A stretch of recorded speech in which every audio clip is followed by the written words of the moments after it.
Hello, this is Dr. Paul Cottrell, and I'm going to be talking about the latest dashboard for the H5N1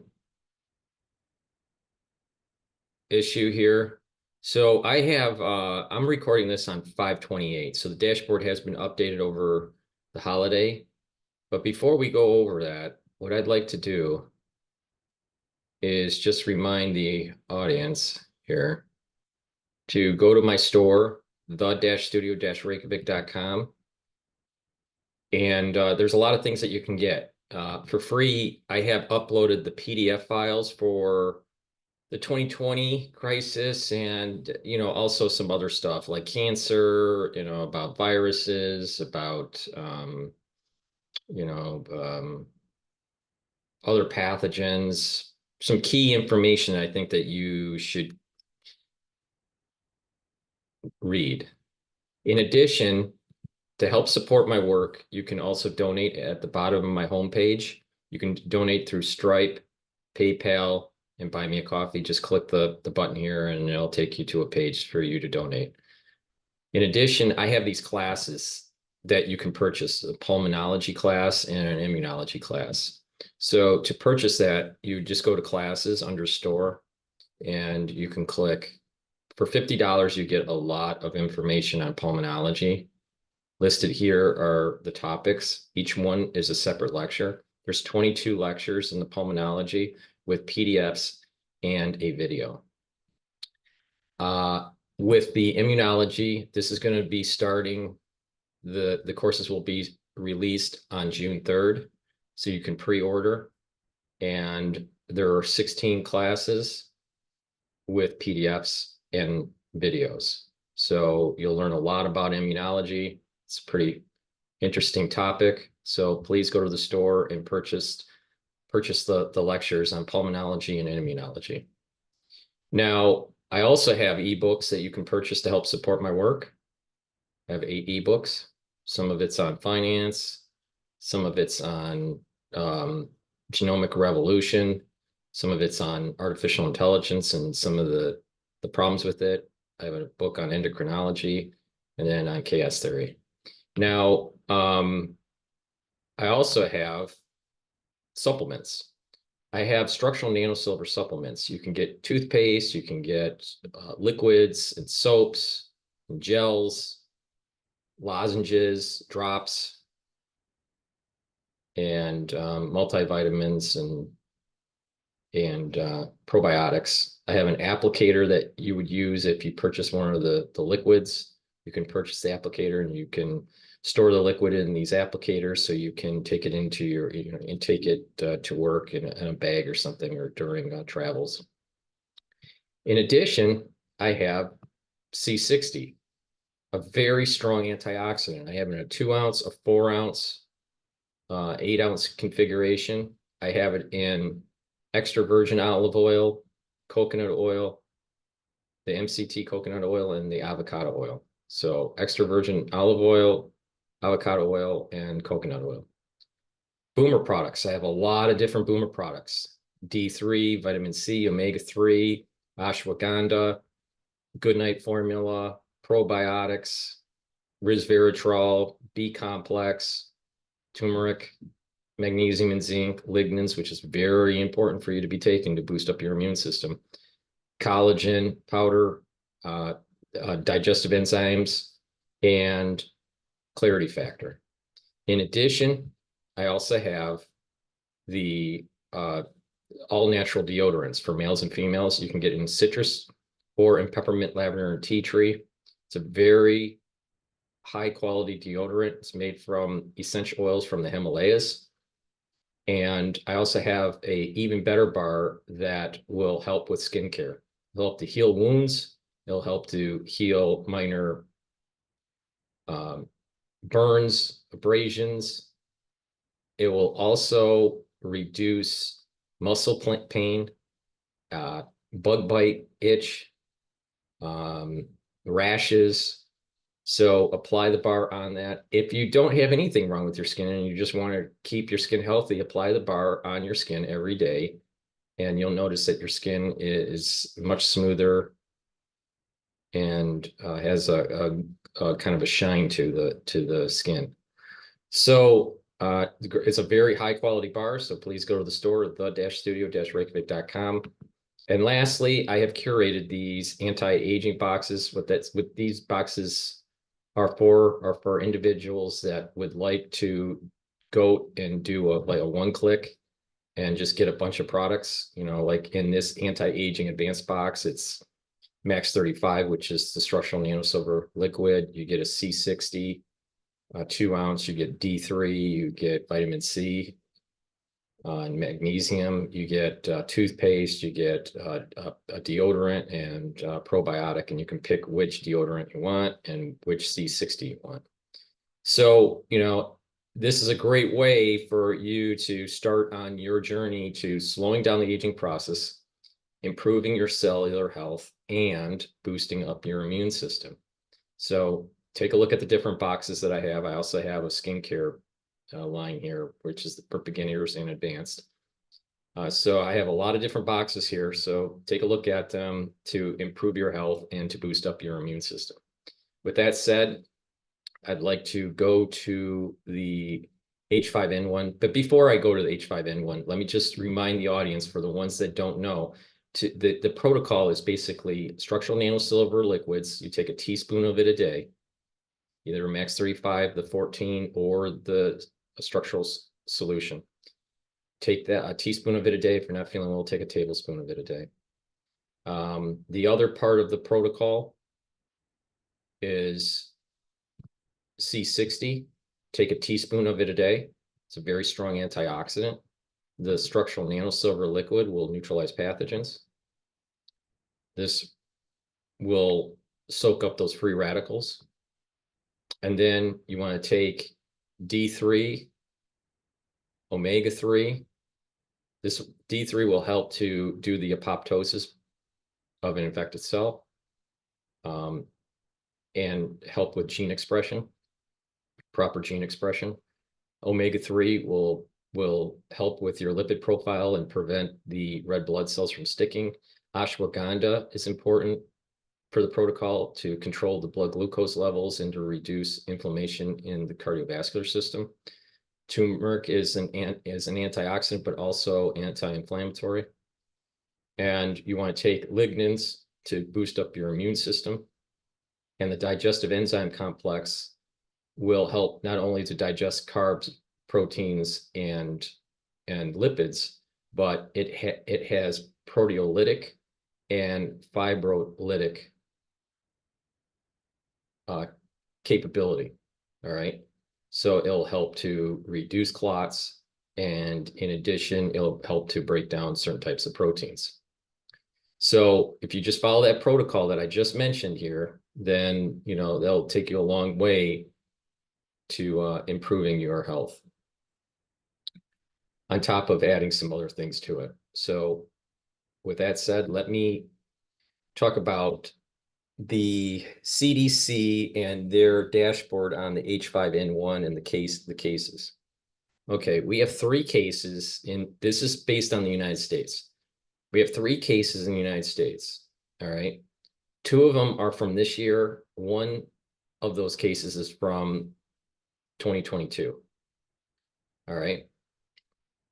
And the cases that are happening this year were coming from dairy cows, and there were conjunctivitis cases. All right. I believe 1 was from Texas. The first one was from Texas. The second one was from Michigan. I'm not sure where the 1 case in 2022. I would have to look into it. Now, the birds detected hasn't really been updated. The wild birds being detected. So right now there are 9,352 birds that have been detected to have this H5N1 version. All right. Now the counties affected are 1,144. Okay. But the key here again is that if you go over each of these counties, a lot of them are like 1, 2, this is a 7, here's an 18, there's a 1, there's a 4. You know, some of these, there's a 25. a 4. You know, some of them are just a few in the county. Some of them have many. You know, that one had 10. In Michigan, there's 1. There's 30 there. There's a 10. You know, so it just depends on the area. Okay, there's a 2, there's a 1. So some of them there are many, and some of them are just 1 or 2 in a county. So just keep that in mind. Now, so there's not a big update for wild birds. Now, the poultry has been updated a little bit, and we have 1,144 outbreaks. Now, the way this is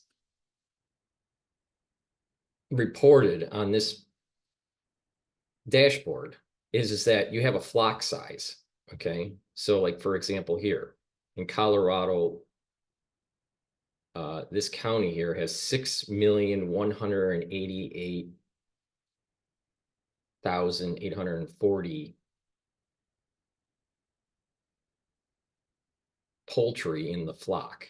You know, that's the flock size, the total flock size. And within that flock size, there are 10 outbreaks.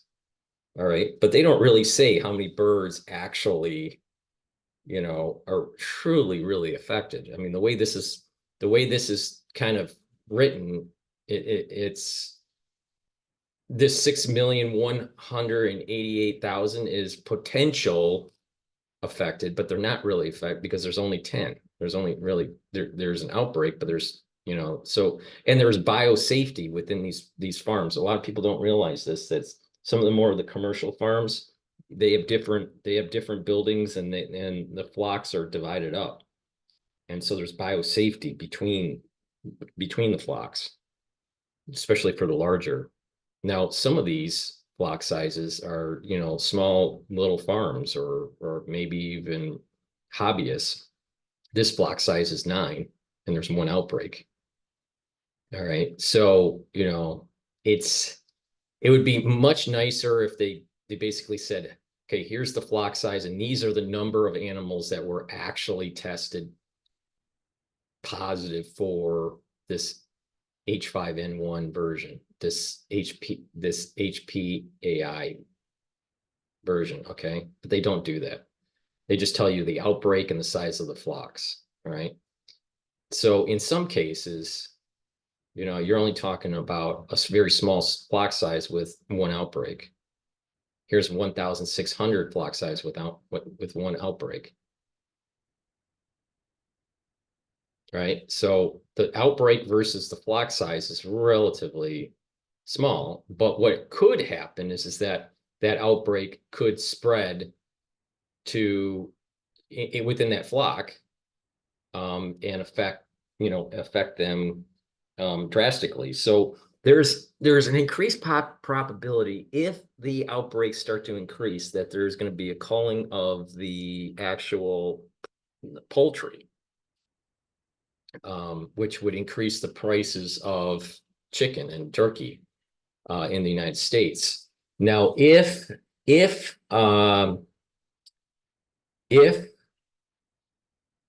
this thing starts to really get worse, there is a higher probability that I guess it's the FDA. Maybe there's another agency within the farming community that actually controls this kind of thing, but that there may be, forcing these in the future. They may be forcing some of these farms to not just cull some of their flock, but, you know, these mass inoculations on their farm may be, coming in the near future here for them. Who knows? All right. Now, what is starting to become a more of an update here is the dairy cows. All right. Now, there has been, it's still 9. We're still dealing with Texas, New Mexico, Colorado, Kansas, Idaho, South Dakota, Michigan, Ohio, and North Carolina. But like I said in the previous video, a lot of the uptick for the the cows being affected were Michigan and Idaho. All right. But now what's happening, it's Colorado and South Dakota. So it was Michigan and Idaho where many days there was an uptick with the cows. All right. Because when I started covering this, I think it was at just under 45 or something like that. Maybe it was 47, I don't remember. But now it's at 63. So for several days, the uptick was because of Michigan and Idaho, primarily. Now it's South Dakota and Colorado. Okay, so something's going on with the cows between Michigan, Idaho, South Dakota, and Colorado. All right, now if we go here, now we're at 63. We're at 63 cows that have been detected, and you know it's still in 9 states. So it's basically been stable with the number of states. Hasn't been spreading around the states. The number of birds that have been actually detected have been stable, but the data may be lagging because the last time they published was on the 14th. And the poultry number is somewhat stable since the 23rd. Okay. Now, maybe that's because they're having a problem getting information from the farms or whatever. I don't know. But right now, the outbreak, at least within the poultry, the outbreaks have been stable at 1,144 across the country. And when you have an outbreak within a flock, then there's the potentiality of additional poultry being affected. So what we need to look at for the way this dashboard is, I prefer it to be more granular. I would like to know how many birds how many poultry have been detected, with it.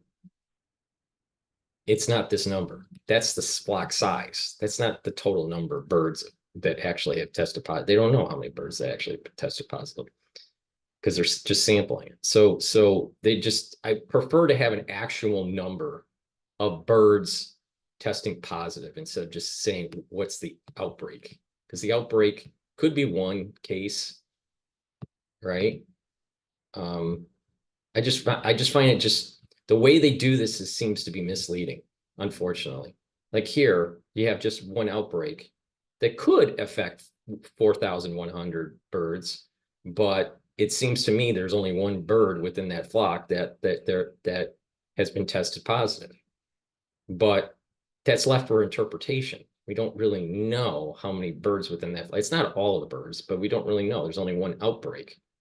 But the way they write this, the way I interpret this is potentially just one bird, right?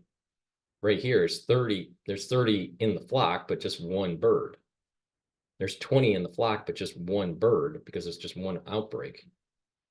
Here, 60,500, and it's just one bird. But there's the potential because of this one bird that other of the poultry could be affected. This one, okay, you have a flock size of 20 and you have 2 outbreaks. Well, that's two birds, right? But it could get worse over time. This is the point I'm making here. It's just that I think the number of outbreaks is just kind of, it's somewhat misleading. I don't like the way that they write that. If I was doing it, I would do it a little differently. I would state actually very clearly, not outbreaks, but actually tested positive. It would state tested positive birds.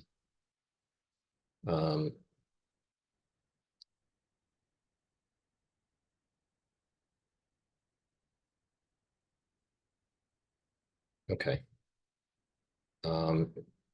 Counties have been reporting bird flu outbreaks are marked in purple. Okay, so these are the outbreaks, but it's like they really don't tell you how many birds within the outbreak. That's the problem.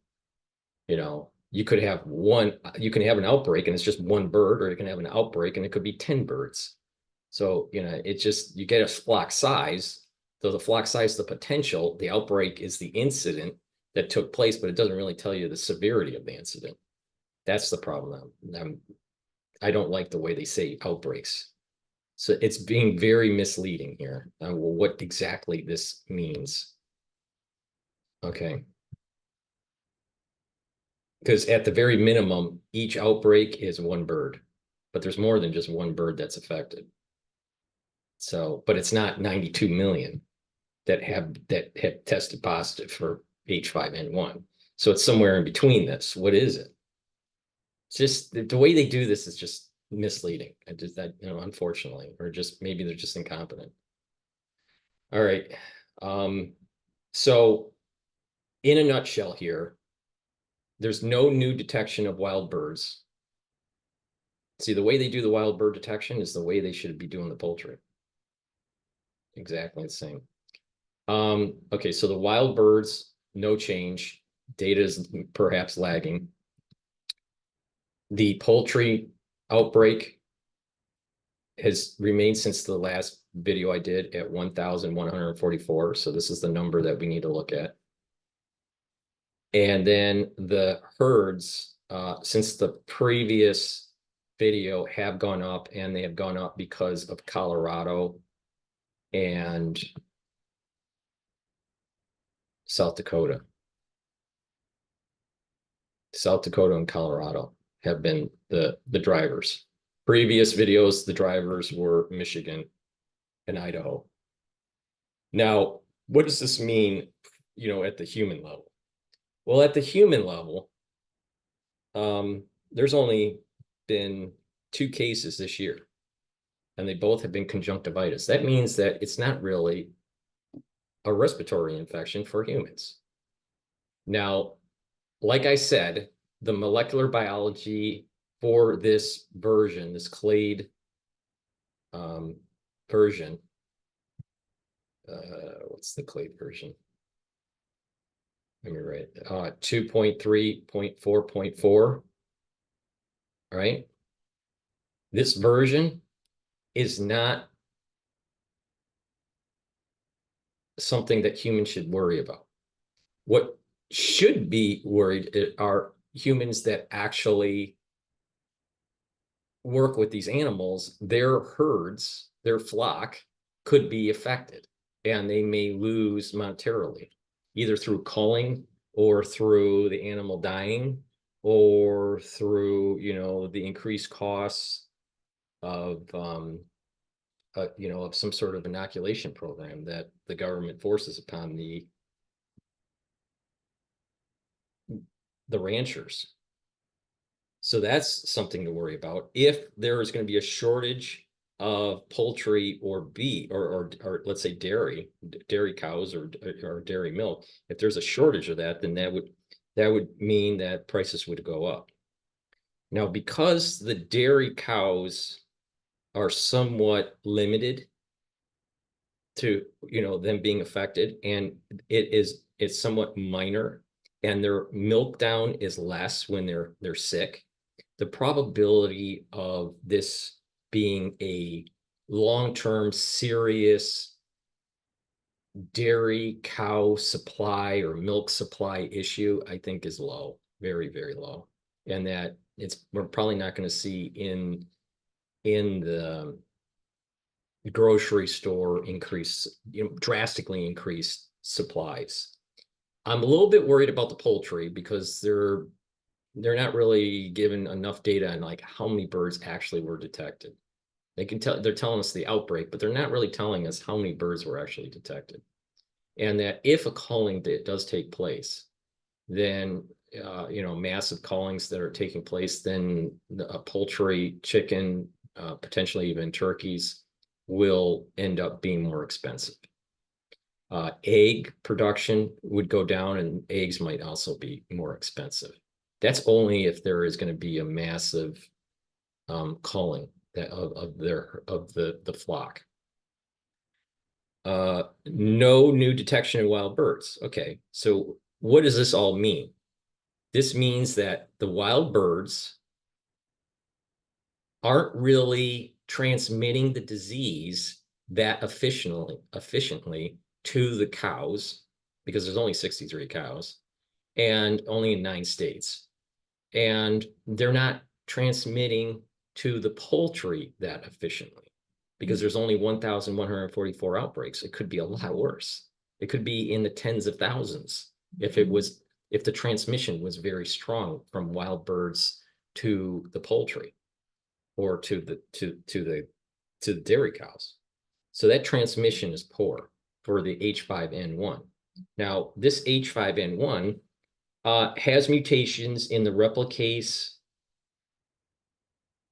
complex, which involves 4 proteins. But when they do samples, different proteins have a certain percentage more of mutation versus other samples. But there is an average that takes place. And when you look at all the samples, what you'll start to notice is that there is a dominant mutation that is affecting the PB2 protein that's part of the replicase complex. Because it's just that and not the others driving most of the dominant variants that are floating around from this H5N1,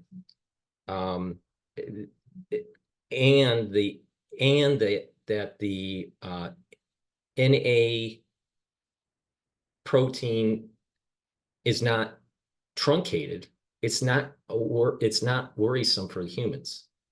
For it to be more effective for humans, especially turning into a respiratory, it's going to have a truncated NA protein, which this version of H5N1 does not have.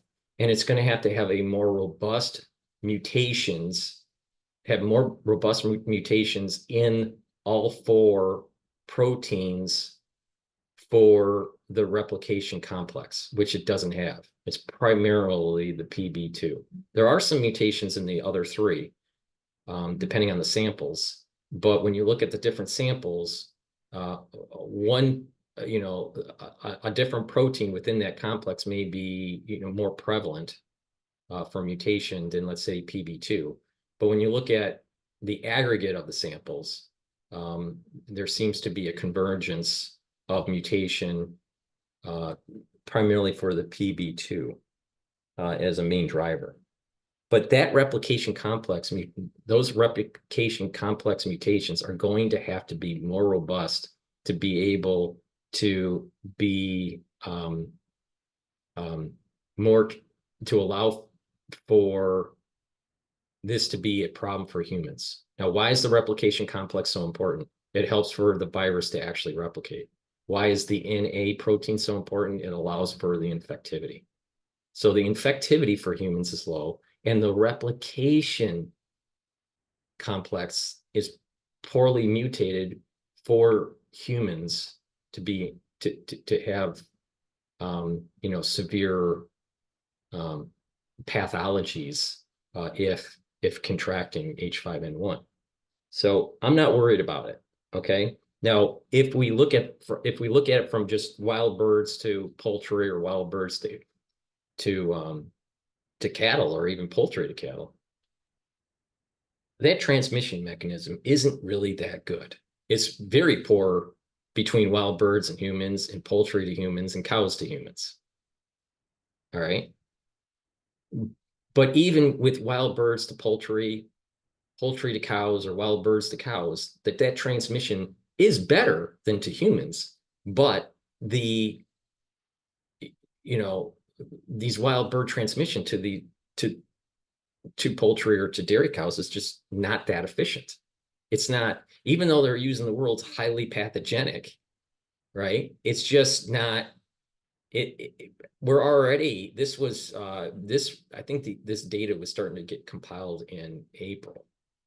All right, so we have 2 months of data, and there's not really that much of a tick up in the dairy or in the poultry. It's somewhat muted, so I'm not too worried about that. Now there is this situation that we need to think about here. This seems to be zoonotic. Okay. It seems to be zoonotic. No one knows for sure, but it seems to be zoonotic. Why? Because supercharged stuff that have been manipulated in the lab would, if that was leaked, or if that on accident or on purpose, if that happened, that supercharge would have the signature of the NA protein to be truncated, which this does not have. And the replicase complex would be more robust with these different mutations for the 4 proteins for the complex, which this does not have. So it seems as though it's zoonosis. Now, what can happen is that something could be using this as a means, as a cover, like a smoke screen, to allow for a release of something much more robust with the replicase and or with the truncation of the NA protein. If that does happen, then that makes this whole situation more problematic. And that then the point that I'm making here is you can take a zoonosis event and make it seem that through mutation that a more serious thing happens, but fly underneath the term zoonosis, even though that the second phase of this was actually a release. So the point here is that you can have zoonosis and you can have a version that is similar in the laboratory that has more function, replication, mutations for that complex I'm talking about, that 4 protein complex, or mutations on the NA protein for truncation. And it will seem as though when you do the sequencing and you try to understand the lineage, it will seem as though it emerged. So you can take a zoonosis event and release something from manipulation in the lab as a second phase that make it seem as though it was an emerged property through zoonosis. All right. The problem comes in is being able to prove if it was zoonotic or if it was a release after this thing started taking hold. Now, it just depends on, how close they are to the actual zoonosis. Now, there's a lot of ways to do this. All right. Now, I can't say that there's proof of this, but I'm just saying this is how it can be done. All right. You can take a zoonotic event. All right. Or even something that is very benign that has been studied and release it into the wild and just let it take hold. Okay. So it could have been a natural zoonosis event, or it could have been a zoonosis strain that is targetedly released within certain states. Okay. Now, I'm not saying this is what happened. I'm just saying this is how it can happen. All right. And from there, you let it just simmer. And it's not gonna, it's not gonna do too much damage because it's really a zoonosis strain that was targetedly released within certain states.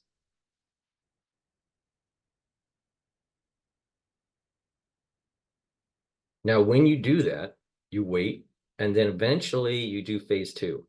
Phase 2 is in the laboratory. You've taken this zoonosis strain and you've mutated it in such a way to have the certain mutations for the replicase complex and or the NA protein truncation.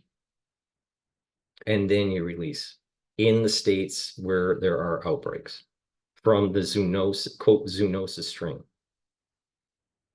Okay. Now, I'm not saying that's what happened. That's just how biowarfare can work. All right. You can have a zoonotic event, right? And this dies out. You can have a zoonotic event, and there's a mutation naturally within the zoonosis that makes this more problematic for the livestock. Could it emerge for human, infectivity? Yes, but most likely not. Then you can have the situation where you have a zoonotic event and then a phase 2 where it's lab manipulated to such an extent that could harm more poultry, more cows, or even humans. That's the point I'm making. And there's 2 ways that can happen. It could be that the zoonosis, well, the market's open. So it could be that the zoonosis is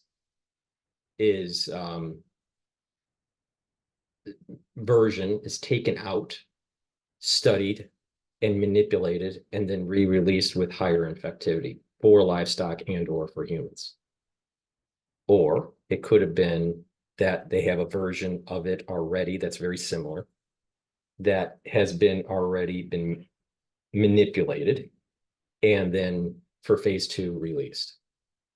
Okay, so there's a lot of different ways. The point here is that you can take a zoonotic strain and release it and see in certain areas of the country how it takes hold, and have a phase 2 where you're releasing a version that's from lab manipulation that has very close lineage. And when you find this in the in the real world, all right, you see the zoonosis strain, and you also, it seems as though there's a connected lineage, and you can't prove very easily that it was lab manipulated. All right. So, but there are some signatures, if they're using restrictive enzymes or using, certain tags for, CRISPR or that, there are PAM sequences that are common, but PAM sequences can also be customized. So, it's getting to the point where there's so much customization in biotech that sometimes you don't see the signature. But many times, if you're looking at the right location, you may see where that cut and paste area happened, based on certain types of enzymes that can do the splicing. But for that you have to look into, a little bit more in depth. But on the surface, if you have a version in the lab that's very close to the version that's in the wild, but has special capability, then if you release it in the second phase, it's very hard, not impossible, but it's hard to realize that, oh, the second phase was human release, not a natural mutation in the wild from the first phase of the zoonosis. That's the point I'm making. Okay. But if I take a look at this, step back and look at this from the big picture here, the probability of it being human, if this stays a natural phenomenon, this stays a zoonosis phenomenon, it being problematic for humans' health, very low. It's the risk of it causing some sort of economic disruption is increasing, but still moderately low. It's not super low, but it's like just under moderate. So it's kind of lowish moderate, right? For economic problems for the farmers and even potentially at the grocery store. All right. But that is elevating. That risk is elevating, but still moderately low. So if this is totally a zoonosis thing, this is probably going to die down. But it could be a zoonosis thing that someone takes advantage of and uses a phase two where something more problematic hurts the livestock and or humans through the mutation of the replication complex proteins, the 4 replication complex proteins, and the NA protein truncation. And that all could happen in a natural environment. But for all that to happen in a short amount of time is somewhat low. But it can happen and has already been done in facilities. And with that, it can be released in a second phase. So you can have a zoonosis phase and you can have a release phase. Or you can have a released zoonosis strain waiting for the right time to release the phase 2 part of this. All right. I still think that this is zoonosis. I still think that this situation is a natural phenomenon that will die down. But the probabilities are increasing that a phase 2 part to this that has a human element to it, it has the manipulation element to it, human manipulation element to it. I'm trying to be light with the way I phrase it for censorship reasons, but phase 2 can have a human element to this. And that's through manipulation. And we don't know if that's going to take place or not. I still am in the camp that this is zoonosis, natural emergent behavior with this H5N1. There are some things that bug me a little bit. This happened after this joint work between the UK and the United States and China, which started in 2021 in April. The first human case seemed to be popping up in 2022. So it was after that, that joint research. So that's problematic, but that doesn't prove anything. That just says that, well, there's a coincidence there, but we don't know for sure. So this is the problem, is that we don't know for sure it's zoonosis. It just, these things do happen in nature. And further data has to come out to be able to prove it otherwise. So we have to default to the thought until substantial evidence can prove otherwise. But our baseline should assume zoonotic event that really isn't going to transmit too well between poultry and dairy cows. Because I would have thought that if they were going to release something that has a zoonosis strain, it would be of a version that takes hold more in poultry and in other livestock, like cows. But it's not. It's not taking hold that strongly. There's not that much of a force of transmission. But who knows? Who knows? We don't know. That's the problem.